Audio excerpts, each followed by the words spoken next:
Hello students, मैं doctor Atul Kumar, assistant professor department of education PG, TBS college Kanpur. आज हम लोग शिक्षा मनोविज्ञान के अंतर्गत एक महत्वपूर्ण टॉपिक जिसको मनोविज्ञान के संप्रदाय या स्कूल्स ऑफ साइकोलॉजी बोलते हैं, उसका अध्ययन करेंगे। जैसा कि आप जानते हैं कि शिक्षा और मनोविज्ञान में बहुत घनिष्ठ संबंध है। मनोविज्ञान द्वारा हमें मानव मस्तिष्क का ज्ञान होता है और अतः इसका शिक्षा से घनिष्ठ संबंध होना अनिवार्य है। मनोविज्ञान के क्षेत्र में जो व्यवहार की व्याख्या है उसको मनोवैज्ञानिकों ने भिन्न भिन्न ढंग से उसकी व्याख्या की है। शिक्षा मनोविज्ञान चूँकि मनोविज्ञान की एक व्यावहारिक शाखा है, इसमें शिक्षार्थी के व्यवहार का जो विभिन्न दृष्टिकोणों से अध्ययन करने के लिए एक शिक्षक को मनोविज्ञान के क्रमिक विकास का ज्ञान होना आवश्यक है। मनोविज्ञान के विकास और व्यवहार की व्याख्या में मनोवैज्ञानिकों में मतभेद हो गए और उसके फलस्वरूप स्कूल्स की उत्पत्ति हुई। इन संप्रदायों ने केवल व्यवहार के स्वरूप की ही व्याख्या नहीं की, बल्कि मनोविज्ञान की धारणाओं, अध्ययन विधियों और क्षेत्र में भी परिवर्तन उत्पन्न किए। यहाँ पे जो संप्रदाय का अर्थ है कि मनोविज्ञान के क्षेत्र में जो कार्य करने वाले व्यक्तियों का जो संगठित जो समुदाय है, उनका जो चिंतन है और उनके विचार करने की विधि से है। 20वीं शताब्दी में मनोवैज्ञानिकों ने जो प्रयोग किए उसमें उन्होंने प्राणी के व्यवहार की अलग अलग ढंग से व्याख्या की। इसलिए मनोवैज्ञानिकों में विभिन्न मत के संप्रदाय उत्पन्न हो गए। इन संप्रदायों ने एक ही समस्या का समाधान विभिन्न दृष्टिकोणों से किया। प्रत्येक संप्रदाय का अलग अलग क्षेत्र रहा और अलग अलग उनका चिंतन रहा, उनकी चिंतन प्रणाली अलग अलग रही। शिक्षा मनोविज्ञान में शिक्षा की जो समस्याएं हैं उनका उपयुक्त समाधान करने के लिए इन विचारधाराओं में समन्वय की आवश्यकता नहीं है। ये संप्रदाय जो हैं अपने विशेष क्षेत्र में संबंधित योगदान, जो भी उनका योगदान है वो करके वो शिक्षा की प्रक्रिया में सहायक हुए या होते हैं या हो रहे हैं। शिक्षा मनोविज्ञान का जो मुख्य उद्देश्य क्या है कि बालक का सर्वांगीण विकास करना, बालक के सर्वांगीण विकास में उसकी सहायता करना। मनोविज्ञान के जो संप्रदाय हैं वो जो मनोविज्ञान के जो ये संप्रदाय हैं विभिन्न प्रकार के, उन्होंने मानव मन को अपने अपने दृष्टिकोण से समझने का प्रयास किया। प्रत्येक जो समुदाय है उसने मानसिक समस्याओं का गहराई से अध्ययन किया सभी ने, और उनमें से कुछ संप्रदायों ने शिक्षा के क्षेत्र में जो सीखने की प्रक्रिया है, जो बौद्धिक विकास है, जो व्यक्तित्व विकास है, उससे संबंधित जो विषय हैं उनकी एनालिसिस की, उनकी खोज की और शिक्षा प्रक्रिया को प्रभावित किया। कुछ संप्रदाय इस तरह से हैं कि जैसे एक संरचनावाद होता है, एक प्रकार्यवाद है, व्यवहारवाद है, मनोविश्लेषणवाद है, अवयवीवाद होता है, क्षेत्र सिद्धांत है, पूर्णांगवाद भी है और प्रयोजवाद भी है। कुछ इस तरह से विभिन्न प्रकार के वाद हमको मिलते हैं। अब इनमें से आज हम एक किसी को लेते हैं और ख़ास करके जो काफ़ी इम्पॉर्टेंट है मनोविज्ञान में, जिसको हम मनोविश्लेषणवाद के नाम से जानते हैं, साइको एनालिसिस जिसको बोलते हैं इंग्लिश में, साइको एनालिसिस, मनोविश्लेषणवाद। तो इस वाद के जो मुख्य प्रवर्तक थे वो वियना के थे और उनका नाम था सिगमंड फ्रायड। फ्रायड के नाम से मशहूर है सिगमंड फ्रायड। 1856 में इनका जन्म हुआ था और 1939 तक ये थे। ये जो संप्रदाय है वो विशेष रूप से इन्होंने क्या किया कि अज्ञात मन की चेष्टाओं को पढ़ने का, उसको अध्ययन करने का काम किया, अज्ञात मन को। डॉक्टर फ्रायड जो थे वो मूर्छा और स्नायु रोगों की चिकित्सा के लिए उन्होंने सम्मोहन या कह लीजिए या मोह निद्रा विधि को हिप्नोटाइज करके, हिप्नोटिज्म जिसको कहते हैं, सम्मोहन विद्या, उसको इन्होंने अपनाया। इस विधि द्वारा वो क्या करते थे कि वो रोगियों को अचेतन अवस्था में करके क्वेश्चन करते थे। अचेतन अवस्था में कर दिया और फिर उससे क्वेश्चन करते थे। इस जब वो मोह निद्रा में आ गया तो रोगी जो है अचेतन मन में जब वो चला गया तो वो मतलब एक तरह से हल्का सा बेहोश जैसा रहता था और उससे क्वेश्चन पूछता था वो। तो वो रोगी उन बातों को भी बता डालता था, मतलब वो सारी बातें बता देता था जो उसके संवेगात्मक जो कष्ट हैं उनको भी वो बताता था। इस अवस्था में जो अज्ञात चेतना के सहारे वो अपनी सारी बातों को प्रकट कर देता था वो पेशेंट, और उन बातों को भी वो प्रकट कर देता था, बोल देता था, जो वो जब वो चेतन अवस्था में होता था तो वो भय के कारण, संकोच या शर्म की वजह से या लज्जा की वजह से वो नहीं बता सकता था। तो अचेतन मन में आने से, अचेतन अवस्था में आने से वो उन सारी बातों को भी बोल देता था। तो अचेतन अवस्था में सम्मोहन की स्थिति में ये जो बातें वो बताता था पेशेंट, तो फ्रायड उसके रोग के कारणों को जान जाता था और उसमें लॉजिक करके तर्क कर लेता था। उसमें कुछ रोगी ऐसे होते थे कि जिन पे इस मोह निद्रा सम्मोहन का प्रभाव नहीं पड़ता था। तो ऐसे रोगियों की चिकित्सा के लिए उसने क्या किया कि एक स्वतंत्र सहचर्य विधि का प्रयोग किया। ऐसे भी रोगी थे कि जिनके ऊपर इसका प्रभाव नहीं पड़ता था। तो फ्रायड ने क्या किया कि मानव मन का विश्लेषण करने के लिए कुछ युक्तियां निकाली या विधियां निकाली, और मन का गहन अध्ययन करने के बाद जो तथ्य प्राप्त हुए उनके आधार पे कुछ उसने सिद्धांतों का निरूपण किया, और उन सिद्धांतों को उसने मनोविश्लेषणवाद का नाम दिया। जो सिद्धांत बनाए उनको उसने कहा कि मनोविश्लेषणवाद नाम दे दिया। तो कुल मिलाकर के एक मनोवैज्ञानिक और हुए, अर्नेस्ट जॉन। उन्होंने कहा कि जो ये मनोविश्लेषण है शब्द, इसका प्रयोग 3 वस्तुओं को बताने के लिए किया जाता है।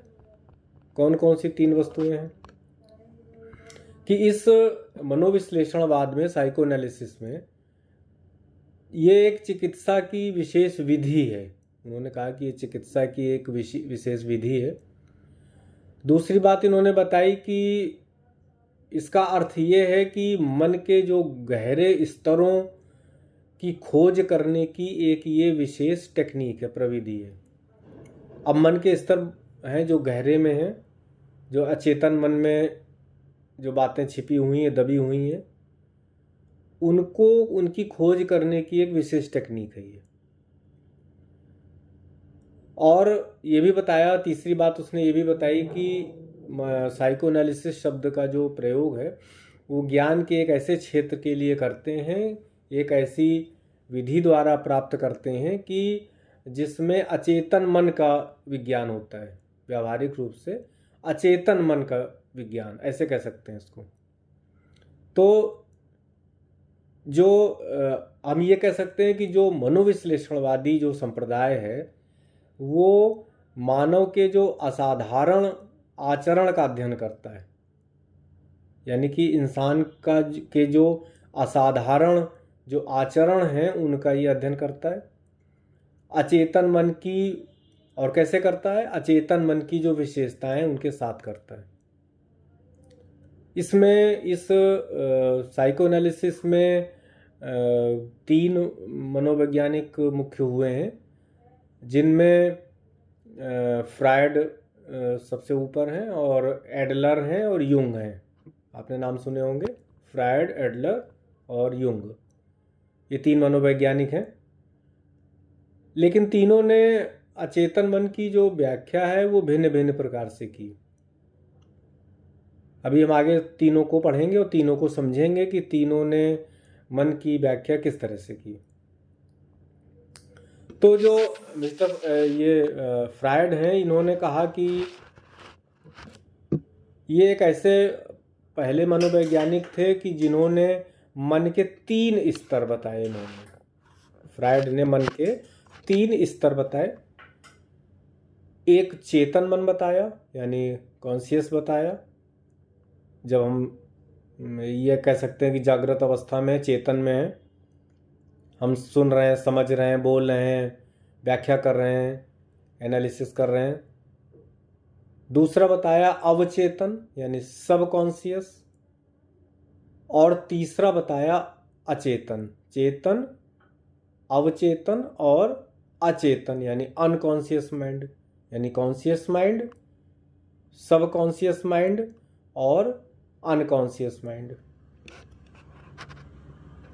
इन्होंने कहा कि मन का ये जो अचेतन, ये जो मन का जो अज्ञात या जो अचेतन मन है, ये मन की ये अधिक छोटा है, छोटा है ये, उसको छोटा बताया। मानव व्यवहार अचेतन मन से बहुत अधिक नियंत्रित है। इनका कहना था कि जो मानव का व्यवहार है वो उसके अचेतन मन से बहुत ज़्यादा नियंत्रित है। अचेतन मन का चेतन मन पर बहुत प्रभाव रहता है, यानी कि हम अचेतन मन को इग्नोर नहीं कर सकते। जो अचेतन मन में अनेक हमारी अतृप्त, इंसान की अतृप्त भावनाएं रहती हैं, संवेग रहते हैं और जो आवेग हैं वो दबे पड़े रहते हैं वहाँ पे। इन्होंने बताया कि अचेतन मन में इंसान की जो अतृप्त भावनाएं हैं, अतृप्त हैं, जो संवेग हैं, जो आवेग हैं, वो सब दबे पड़े रहते हैं। फ्रायड ने मन की तुलना कैसे की? एक समुद्र में तैरते हुए एक हिमखंड जैसे की, एक आइसबर्ग से की, कि जैसे मन कैसा है, एक समुद्र में आइसबर्ग जैसा तैर रहा हो, जिसका, अब आइसबर्ग कैसे तैरता है समुद्र में कि उसका जो अधिकांश आइसबर्ग का भाग होता है वो पानी में सतह के नीचे रहता है। तो इस प्रकार इन्होंने कहा कि जो चेतन मन है वो बहुत छोटा है और अचेतन मन अधिक प्रबल है। यहाँ ध्यान देने की बात है कि अब जब हम चेतन मन में होते हैं, जब हम जागृत अवस्था में हैं और जब देख रहे हैं, सुन रहे हैं, समझ रहे हैं, हमारी सारी इंद्रियां ठीक से कार्य कर रही हैं, हमारा मस्तिष्क व्याख्याएं कर रहा है, एनालिसिस कर रहा है, रिस्पॉन्स दे रहा है, तो कहता है कि ये जो चेतन मन है ये छोटा है और जो अचेतन मन है वो ज़्यादा प्रबल है, ज़्यादा स्ट्रांग है। किंतु मन के, ये कहते हैं कि दोनों भाग क्रियाशील रहते हैं। इनका कहना है कि मन के दोनों भाग क्रियाशील हैं। अज्ञात चेतन में जो मानव की अतृप्त इच्छाएं हैं, जो भावनाएं हैं, वो एकत्रित रहती हैं, लेकिन वो निष्क्रिय नहीं होती हैं। एकत्रित हैं, अज्ञात मन में गई हैं, वो डंप हो गई वहाँ जाके, लेकिन वो निष्क्रिय नहीं है। व्यक्ति सामाजिक और अन्य कारणों से उन्हें चेतन मन में आने से रोकता है। क्या करते हैं हम कि उनको आने नहीं देते चेतन मन में, उनको हम रोकते हैं, दबा के रखते हैं उनको। इस प्रकार चेतन मन में और अचेतन मन की जो शक्तियां हैं उनके बीच में संघर्ष होता रहता है कि अचेतन मन की जो इच्छाएं वो बाहर आना चाहती हैं, चेतन मन उनको रोकना चाहता है, उनको दबाना चाहता है। एक चीज़ बाहर आना चाहती है, दूसरी दबाना चाहती है, तो वहाँ संघर्ष जैसी स्थिति रहती है हमारी उन इच्छाओं में, हमारी उन अतृप्त भावनाओं में, हमारे उन संवेगों में, हमारे उन आवेगों में। मन की ये जो दबी हुई भावनाएं हैं जब अपनी अभिव्यक्ति नहीं कर पाएंगी, जब अपना प्रकाशन नहीं कर पाएंगी, अपने को व्यक्त नहीं कर पाएंगी, तो कुछ ना कुछ तो समस्या क्रिएट करेंगी। तो क्या समस्या क्रिएट करेंगी कि वो मन में गांठ पैदा कर देंगी। गांठ जैसी, कहते हैं कि मन में हमारे गांठ बन गई है, वो फलां ने हमें ऐसे बोला था और वो बात हमारे मन में समा गई और हमारे मन में गांठ बन गई, कॉम्प्लेक्स बन गया एक गांठ जैसी। तो वो जो गांठ बन गई उसको हम भावना ग्रंथि कहेंगे। ग्रंथि बन गई, गांठ बन गई, गुत्थी बन गई, उसको क्या कहेंगे? भावना ग्रंथि। ये जो भावना ग्रंथि है इसका व्यक्तित्व पे बहुत प्रभाव पड़ता है। फ्रायड कहता है कि मन में जो शासन करने वाली जो शक्तियां हैं वो 3 हैं। पहला उसने कहा कि एक है इदम, दूसरा है अहम और तीसरा है परम अहम। इड, ईगो और सुपर ईगो। इदम मतलब इड, ईगो और सुपर ईगो। इन शब्दों से हम परिचित हैं। कहते हैं ईगो बहुत है, ये शब्द बहुत चलता है, हम लोग एक कॉमन वर्ड है यूज करते हैं कि फला व्यक्ति को या उसको ईगो बहुत है। अब ईगो है क्या? क्या है इसका मतलब? क्या है उसके पास? उसने क्या मेंटेन कर लिया? तो इन तीनों को जरा हम समझते हैं। जो इड है यानी कि इदम है, उसका संबंध, ये पूरी व्याख्या फ्रायड कर रहे हैं, वो बता रहे हैं, व्याख्या नहीं कर रहे हैं बल्कि बता रहे हैं, पढ़ हम लोग रहे हैं उसको। फ्रायड कहते हैं कि ईड का संबंध आनुवंशिकता से है। इसमें व्यक्ति के जन्मजात गुण व्याप्त रहते हैं ईड में, यानी कि ये आनुवंशिकता से रिलेटेड है और व्यक्ति के जन्मजात गुण इसमें समाये हुए हैं, व्याप्त हैं। इसमें जो पाए जाने वाले जो विचार हैं और जो वस्तु की जो चेतना है वो व्यक्ति की नहीं होती, किंतु यह व्यक्ति की मानसिक शक्तियों और वृत्तियों का स्रोत है। यानी हमारी जो मानसिक शक्तियां हैं और हमारी जो वृत्तियां हैं उनका ये स्रोत है, क्योंकि ये आनुवंशिकता से जुड़े हैं और इसमें व्यक्ति के जन्मजात गुण व्याप्त हैं। बात ठीक है? ये बताते हैं कि ये जो ईड है ये दमित इच्छाओं और वासनाओं का आधार है। यानी कि हमारी इंसान की जो दमित इच्छाएं हैं, जिनको हमने दबा दी हैं, कुचल दी हैं, और हमारी जो वासनाएं हैं उनका ये आधार है, बेस है। यानी ये कहते हैं कि इसमें विवेक नहीं होता है। यहाँ पर ईड में जब ईड है तो विवेक नहीं होगा, यानी दमित इच्छाएं और वासनाओं का ये जो आधार है ईड, यहाँ पर विवेक शक्ति नहीं होगी। ये ध्यान देने वाली बात है। इसका स्वरूप कैसा होगा कि इसका जो स्वरूप है वो अचेतन और वास्तविकता से संबंध इसका नहीं होता है। यानी कि अचेतन से और वास्तविकता से इसका कोई संबंध नहीं है। इसका संबंध फ्रायड के अनुसार सिर्फ काम प्रवृत्ति से है, और जिसे फ्रायड ने लिबिडो कहा। तो ये है इड यानी इदम, जिसका संबंध हमारी आनुवंशिकता से था और जिसमें इसने बताया कि व्यक्ति के जन्मजात गुण जो है वो व्याप्त हैं और ये व्यक्ति की मानसिक शक्तियों और वृत्तियों का स्रोत है, मूल स्रोत है। हमारी जो मानसिक शक्तियाँ और हमारी जो वृत्तियाँ प्रकट होती हैं, आती हैं, वो ईड से ही आती हैं। दूसरा है अहम यानी ईगो। एक बहुत चलता है शब्द, कॉमन शब्द है, ईगो हो गया है। क्या है ईगो? फ्रायड कहते हैं कि ये जो ईगो है ये ईड का ही एक अंश है। ये जो ईड था, इदम था, इसी का एक ये अंश है। पार्ट है उसका, जिसका विकास कहाँ होता है? बाहरी पर्यावरण में होता है। वो तो आंतरिक था, आनुवंशिकता से था। इसका विकास कहाँ होगा? बाहरी पर्यावरण में होगा, ईगो का। बाहरी एटमॉस्फेयर में ये पनपेगा और इसका संबंध पर्यावरण की जो वास्तविकता है, जो रियलिटी है, उससे है। ये कहते हैं कि ये जो ईगो है वो चेतन है और अचेतन मन की जो और ये क्या करता है? ये अचेतन मन की जो अवांछित जो इच्छाएं हैं उन पर ये नियंत्रण रखता है, ईगो। यानी कि जो इंसान का जो अचेतन मन है उसकी जो अवांछित इच्छाएं हैं उन पर ये नियंत्रण यानी कंट्रोल का काम करता है।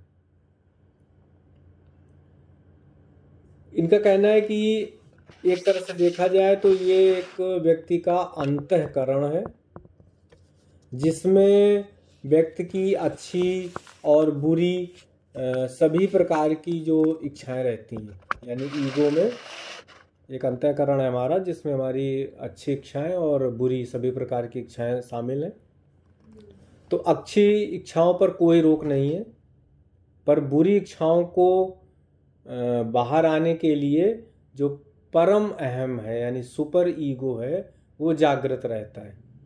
अब भाई इच्छाएं जब दोनों तरह की हैं तो अच्छी इच्छाएं भी बाहर आएंगी और बुरी इच्छाएं भी बाहर आएंगी, क्योंकि किसी भी इंसान में दोनों तरह की इच्छाएं हैं, अच्छी भी और बुरी भी हैं। अब ध्यान देने वाली बात यह है कि कौन इंसान कंट्रोल कर पाता है बुरी इच्छाओं को। तो ये कहते हैं कि अब कंट्रोलिंग का काम उनको बाहर आने से, उन इच्छाओं को बाहर आने से, जैसे मान लीजिए हमारे मन में चोरी करने की इच्छा पैदा हो कि चोरी की जाए, तो अब इस बुरी इच्छा को, चूंकि एक बुरी इच्छा है, लेकिन इसको बाहर आने से कौन रोकेगा? कोई ना कोई तो रोकना चाहिए इसको। तो अब हमारा परम अहम जो है, जो सुपर ईगो है, वो जागृत हो जाएगा। अब ये परम अहम क्या है, सुपर ईगो क्या है? फ्राइड कहते हैं कि जो बुरी इच्छाएं हैं ये उनको चेतन मन में आने से रोकता है, सुपर ईगो कंट्रोल करता है, उनको आने नहीं देता। इसका काम ईगो पर कंट्रोल करना है, शासन करना है उस पर। क्योंकि अगर ईगो को कंट्रोल करने वाला कोई नहीं हुआ तो आप खुद ही सोच लीजिए कि इंसान कितनी समस्याएं क्रिएट कर सकता है, दूसरों के लिए भी और अपने लिए भी। क्योंकि मन तो मन है। अब ये कहते हैं कि एक तरह से देखा जाए तो ये जो सुपर ईगो है ये चेतन मन और अचेतन मन के बीच एक गार्ड का काम करता है। गार्ड है, वहाँ पे बैठा है, पहरा दे रहा है, प्रहरी है। हमारा जो साधारण इंसान का जो साधारण अंतःकरण है वो क्या है कि हम सभी प्रकार की इच्छाओं को पूरी करना चाहता है। हमारा अंतःकरण, हमारा जो मन है, अंतःकरण है, वो हर प्रकार की जो भी इच्छा मन में आए कि अभी हम घूमने चलें, मन में आए कि हम ये काम कर लें, मन में आए कि हम वो काम कर लें, जो भी अच्छे काम भी बुरे काम भी, हमारा मन क्या करता है? सारी, हमारा अंतःकरण सब प्रकार की इच्छाओं को पूर्ण करना चाहता है। लेकिन समस्या ये है कि इंसान एक सामाजिक प्राणी है, मनुष्य एक सामाजिक प्राणी, समाज में रहता है, परिवार में रहता है, तो उसको समाज के जो बने बनाए नियम हैं उनको भी फॉलो करना है। इसलिए हम अपनी सारी इच्छाओं को इच्छाओं को हम पूर्ण नहीं कर सकते, उनको हम लागू नहीं कर सकते। और अब यहाँ पे ये आ गया कि कौन कौन से सामाजिक नियम हैं या मान्यताएं हैं।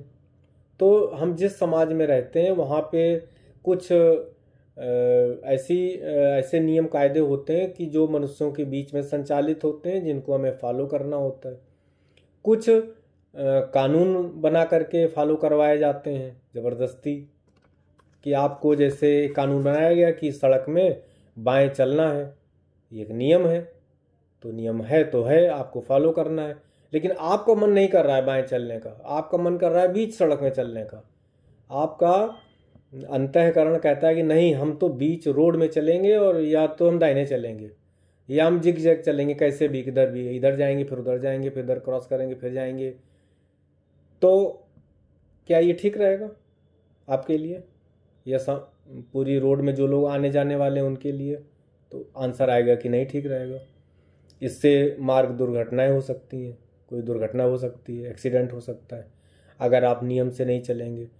तो कहने का मतलब है कि समाज ने जो नियम बनाए हैं वो सोच समझ करके बनाए हैं, यानी कि इंसान के इसी उसके उसका ये जो इस प्रकार का जो मन है, जिसकी उसने 3 प्रकार से व्याख्या की है, इसी वजह से नियम कायदे बनाए गए कि हम संयमित व्यवहार करें, संयम में रहें, नियमों का पालन करें। हमारा मन है कि हम पालन नहीं करना चाहते, तो वो ये कहता है कि ये बॉडीगार्ड का, ये गार्ड का काम करेगा और सुपर ईगो उसको रोकेगा। अब ये जो सामाजिक नियम है और जो मान्यताएं हैं, इनका ज्ञान हमको कहाँ से होता है? शैशव काल से, जब से हम पैदा होते हैं तब से लेके धीरे धीरे होने लगता है और जीवन पर्यंत होता रहता है। तो इस प्रकार से अगर हम देखें तो ये जो सुपर ईगो है, ये इसका जो निर्माण है वो कहाँ होता है? यानी कि अंतःकरण में ही हो जाता है कि हमें क्या कार्य करना है और क्या नहीं करना, कौन सी इच्छाओं की पूर्ति करनी है, किनकी नहीं करनी है। फ्रायड कहता है कि ये जो इदम है उसका आधार सुख है। इदम का आधार क्या है? सुख। वो सुख प्राप्त करना चाहता है। और अहम का जो आधार है वो रियलिटी है, वास्तविकता है। वो सुख प्राप्त करना चाहता है और ये वास्तविकता को देख रहा है। तो व्यक्ति की, वो कहता है कि जो समस्त मानसिक जो क्रियाएं हैं वो सुख सिद्धांत से प्रेरित हैं। ध्यान देने वाली बात है कि व्यक्ति की जो जितनी भी मानसिक क्रियाएं होती हैं, मेंटल एक्टिविटीज हैं, वो सुख के सिद्धांत से प्रेरित है। क्योंकि जो इदम है उसका आधार क्या है? सुख है। तो अब यदि व्यक्ति का जो अहम है वो समुचित रूप से विकसित है तो वह उचित और उचित निर्णय लेने में सक्षम हो जाएगा। लेकिन यदि उसका अहम जो है वो दुर्बल है, कमजोर है, तो वो तब उसकी जो अधिकतर जो इदम प्रेरित जो उसकी इच्छाएं होंगी वो इदम से प्रेरित होंगी। लेकिन जब व्यक्ति की आयु और अनुभव में जब वृद्धि होती है, धीरे धीरे जैसे जैसे हमारी आयु बढ़ती है और अनुभव बढ़ता है, तो उसी के अनुसार ये जो अहम है वास्तविकता और यथार्थ सिद्धांत के अनुसार काम करने पे बल देने लगता है। उसका जो अहम है वो क्या सिखाने लगता है? क्योंकि उम्र बढ़ती है और अनुभव आता है, तो अहम जो है वो वास्तविकता और यथार्थ का सिद्धांत अपनाने लगता है और कहता है कि अब इसी के अनुसार आप चलिए। ये तो फ्रायड का सिद्धांत, फ्रायड ने व्याख्या करी। दूसरे जो एडलर हुए, एल्फ्रेड एडलर मनोवैज्ञानिक थे, इनकी थ्योरी ये थी कि इन्होंने कहा कि जो मनोविश्लेषणवाद है, इसमें इन्होंने काफ़ी दिनों तक काम किया था और इनका एडलर का फ्रायड से कुछ सैद्धांतिक मतभेद भी था। और फ्रायड ये जो एडलर थे वो फ्रायड के सभी जो निष्कर्ष उन्होंने निकाले थे उनको ये नहीं मानते थे, सभी को नहीं मानते थे, कुछ को मानते थे। तो फ्रायड की जो समस्त क्रियाओं के आधार रूप में जो काम भावना को उन्होंने प्रधान शक्ति या प्रेरणा माना है, फ्रायड ने क्या किया? काम भावना को उन्होंने प्रधान शक्ति माना है या प्रेरणा है, काम जो है मुख्य प्रेरणा है। तो एडलर कहते हैं कि जीवन एक संघर्ष है और व्यक्ति को चूंकि समाज में रहना है और विभिन्न परिस्थितियों में रहना पड़ता है, तो वो अपने व्यक्तित्व की रक्षा भी करना चाहता है और व्यक्तित्व का समुचित विकास भी करना चाहता है। अब व्यक्तित्व विकास करने के लिए उसकी कुछ इच्छाएं, कुछ अभिलाषाएं, कुछ मानसिक आवश्यकताएं होती हैं। इन सब बातों को ध्यान में रखते हुए उसके लिए जो शक्ति प्राप्त करने की जो अभिलाषा है, एडलर ने उनको जीवन के जो कार्य हैं उनका आधार मान लिया। यानी कि जीवन के प्रत्येक क्षेत्र में व्यक्ति का जो व्यवहार है वो भावना ग्रंथियों के कारण असाधारण हो जाता है। एडलर कहते हैं कि सभी प्रकार के जो मानसिक रोगी होते हैं, सभी प्रकार के जो मानसिक रोगी हैं, उनके जो रोग हैं वो कोई अपराध नहीं है, बल्कि वो एक तरह से हीन भावना है। वो हीनता की भावना है, वो कोई अपराध नहीं कर रहा है, वो हीनता की भावना है। इनका विचार ये है कि हीनता की भावना से बचने के लिए एक स्टाइल ऑफ लाइफ को अपनाने की सलाह देता है। और ये जो भावना है वो कहाँ है? हीन भावना अज्ञात चेतना में है। और ये जो ज्ञात चेतना में क्या है? श्रेष्ठता की भावना। अज्ञात चेतना में ये जो भावना है हीन भावना, ये अज्ञात चेतना में है हीनता की, और ज्ञात चेतना में क्या है? श्रेष्ठता की भावना के रूप में दिखती है। तो एडलर कहते हैं कि व्यक्ति जो है वो अपनी कमजोरियों की, अपनी जो कमजोरियां हैं उनको छिपाना चाहता है और अपनी जो श्रेष्ठता है उसको प्रदर्शित करने के लिए एक अलग लाइफ स्टाइल अपनाता है। तो व्यक्ति के ये जो सामाजिक व्यवहार में ये जो ज्ञात और अज्ञात दोनों प्रकार की जो चेतना है उसका सहयोग रहता है, यानी ज्ञात चेतना और अज्ञात चेतना दोनों का सहयोग है। तो एडलर के ये जो विचार हैं उनको इन्होंने इन विचारों से जो मनोविश्लेषणवाद है उसको काफ़ी, उसकी व्याख्या हुई, उसको काफ़ी सहायता मिली। इसी तरह से तीसरे एक हुए हैं कार्ल जुंग। तो ये एक मनोवैज्ञानिक थे जिनके जो सिद्धांत हैं वो फ्रायड और एडलर दोनों से भिन्न थे मनोविश्लेषण के संदर्भ में। जुंग ने क्या किया कि सहचर्य परीक्षण किया और विश्लेषण का कार्य किया इन्होंने। ये जो परीक्षण किए इन्होंने, ये व्यक्ति की जो मानसिक ग्रंथियां हैं उनका अनुमान लगाया जा सकता था इसमें, और ये फ्रायड से कुछ बातों में इनके विचार भिन्न हैं। जैसे फ्रायड कहता है कि जो मानसिक रोग का जो कारण है वो बाल्यकाल में जो भावना ग्रंथियां बन गई हैं वो हैं, जबकि जुंग कहते हैं कि अतीत की जो बातों के साथ साथ ये वर्तमान परिस्थिति पर भी बल देते हैं कि मानसिक रोग का कारण अतीत की बातें तो है ही हैं, वर्तमान परिस्थितियां भी हैं। दूसरी बात इन्होंने, जुंग ने कहा कि ये जो फ्रायड ने लिबिडो शब्द यूज किया, काम भावना बात बताई, तो जुंग कहते हैं कि ये जीवन की मुख्य शक्ति है जो दो रूपों में दिखाई देती है। एक तो काम वासना संबंधी प्रवृत्ति के रूप में और जीवन शक्ति को प्राप्त करने की प्रवृत्ति के रूप में। जुंग अज्ञात चेतना को ज्ञात चेतना से अधिक महत्व देता है। ये ध्यान देने वाली बात है कि अज्ञात चेतना को ज्ञात चेतना से ज्यादा इंपॉर्टेंस देता है, और अज्ञात चेतना को ये कहता है कि वो ज्ञात चेतना का एक तरह से क्षतिपूरक भी है। जैसे किसी व्यक्ति में जो ज्ञात चेतना में जो साहसी दिखाई देते हैं, कुछ लोग ऐसे ना दिखते बहुत साहसी हैं, लगते हैं बहुत स्ट्रांग हैं, लेकिन वो अज्ञात चेतना में बहुत डरपोक होते हैं। तो अज्ञात चेतना में अच्छे और बुरे दोनों प्रकार के विचार हैं। तो एक तरह से देखा जाए तो जुंग के जो विचार हैं वो फ्रायड और एडलर उन दोनों का समन्वय है इसमें।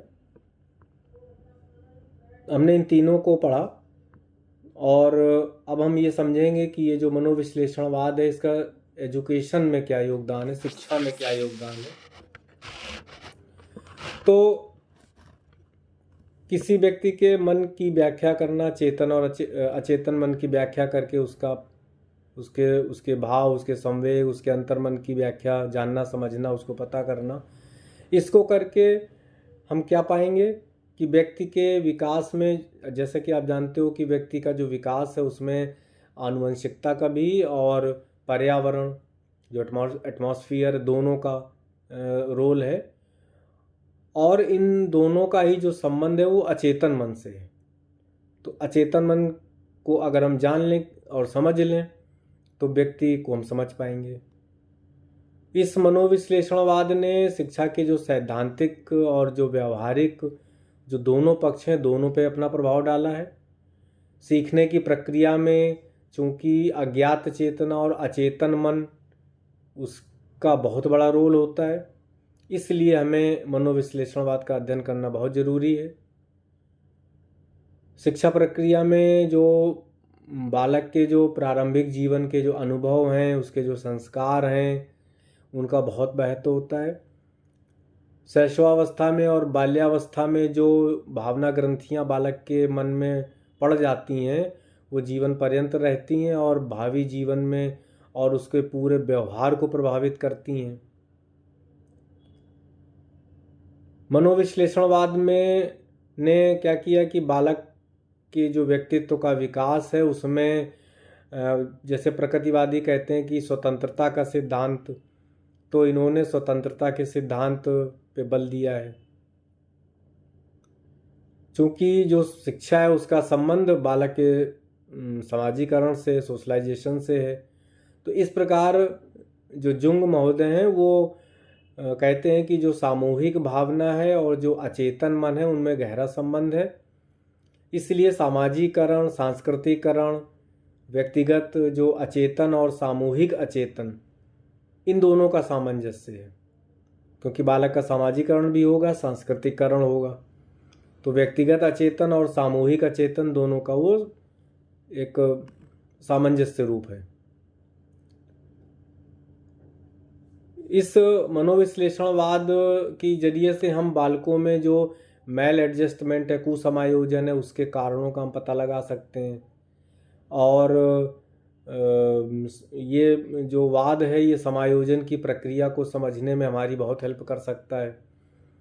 इससे हम शिक्षा में जो संवेग हैं, उनके जो महत्व हैं, उन पे हम हमारे लिए हेल्पफुल हो सकते हैं। एजुकेशन का एक मुख्य कार्य यह है कि जो इंसान की जो मूल प्रवृत्तियां हैं उनका शोधन किया जाए। इंसान का जो मूल व्यवहार है वो पशुवत है, तो उसमें संशोधन की ज़रूरत है। तो इस काम में जब हम अंतर्मन की व्याख्या कर लेंगे, किसी बालक के अंतर्मन की, उसके संवेगों की जब हम जानकारी प्राप्त कर लेंगे तो हमें शोधन में बहुत हेल्प मिलेगी। तो इस प्रकार हम ये देखते हैं कि ये जो मनोविश्लेषणवाद है ये एजुकेशन में बहुत हेल्पफुल है। और एक और इसमें एक आप लोगों ने मानसिक अंतर्द्वंद सुना होगा। तो वो जो मानसिक अंतर्द्वंद है उसको समझने में, उसकी व्याख्या करने में, उसका पता लगाने में ये मनोविश्लेषणवाद बहुत मदद करता है। तो कुल मिलाकर के देखा जाए तो ये जो मनोविश्लेषणवाद साइको एनालिसिस है, इसने मानव के अचेतन मन को समझने का जो प्रयास किया, क्योंकि हमारे पास अभी तक ऐसा कोई मेडिकल थर्मामीटर नहीं बना है कि जिसको हम इंसान के मुंह में या कहीं भी लगा करके शरीर में हम पता कर सकें कि इसके अचेतन मन में क्या चल रहा है, ये क्या सोच रहा है, कौन सी भावनाएं हैं, कौन सी ग्रंथि बन गई है, हम नहीं पता कर सकते। तो इसी विधि से, ये एक विधि है और इस विधि से हम अचेतन मन को जानने का प्रयास करते हैं। मुझे लगता है कि ये टॉपिक आपको समझ में आया होगा। चलिए आज का टॉपिक यहीं पे क्लोज करते हैं। थैंक्स।